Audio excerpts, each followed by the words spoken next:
The best memories would have to be how a group of very like-minded people, but with completely different backgrounds and sort of design ethics and design beliefs can come together and actually work towards a common technical goal.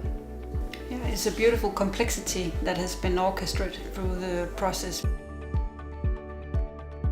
All partners have been involved from the beginning and have stayed involved all the way to the end. I called Fjord University and I said, I'm very interested to do this call, can we do together?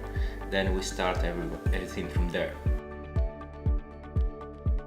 Get new input from designers which have a totally different way of thinking than we are used to.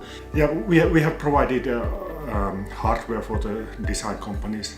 I think it's interesting for us and the knowledge of exploring smart materials and really how to design them and what are the limitations, what are the possibilities. Materials can contribute to experiences of health and how the LTM materials might do that specifically. It's a working prototype for a very complicated product that otherwise I wouldn't have had the time to concentrate on. Help them make sure that when they develop the products, they think about the final market, so how they're going to potentially make money out of this concept. Educate the designers on what is service design and help them to think a bit broader than just looking at the prototypes itself. So what is the service around their product? There were a convergence of design expectation, let's say, and technology possibilities. I think many connections with material researchers would never have been established without LTM. The method is to combine many methods and let them blend. It was, I think, for us very nice to be involved with designers who look different at products as we are typically doing. As a design consultant, I tend to work with companies, engineering and marketing, but not with other design companies because usually they're competition. Knowledge sharing, let's say, different approach, different vision, different meaning of each word. The dialogue between designers and material scientists. They represent maybe the two most extremes of the project. They wanted to understand each other, but they also have a lot of difficulties in doing it. But that conversation was just so valuable to be part of.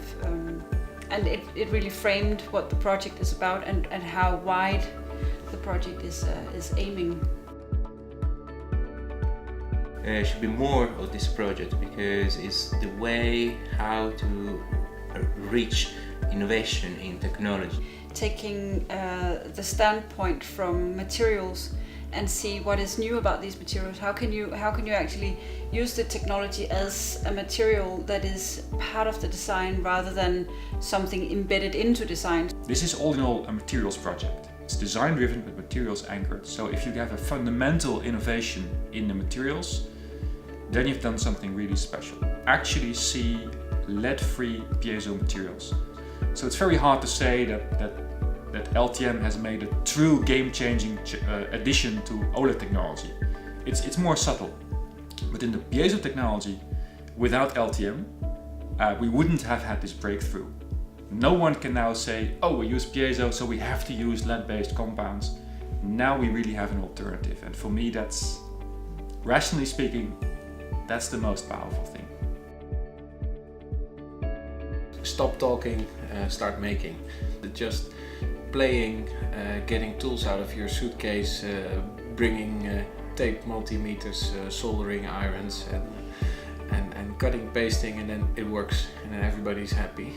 Start simply taking glue and scissors and some paper and start producing something. Yeah, I think we made that synthesis between technology and design, and then to get to a product or a tangible result. That's more than just theories that came out of it, but also something you can grab